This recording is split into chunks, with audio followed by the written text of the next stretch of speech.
Why, hello there, my good viewers. My name is Thomas the Tank Engine. You see, it's Thomas the Tank Engine. The third. And welcome to the island of Sodor.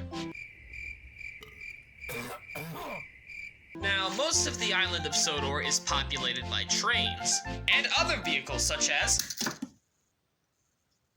that. Oh, sorry, Thomas. I didn't mean to crash into you. You're dead to me, Harold. In fact, the only person here who isn't a talking mode of transport is this guy. Thomas, my boy, I need you to do me a favor. What is it, sir? I need you to help me get rid of this guy. So many innocent screams! Okay.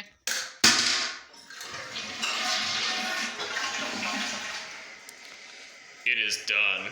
Now, of course, being the handsome and sexy tank engine that I am, I have lots of friends. This is Percy, this is James, this is Gordon, this is Henry, this is Edward, this is Toby, and, Who the hell are you?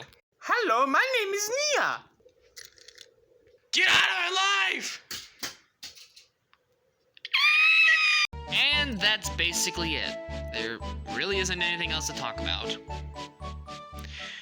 Well, this is awkward. Oh no, Thomas, I'm about to crash into you again!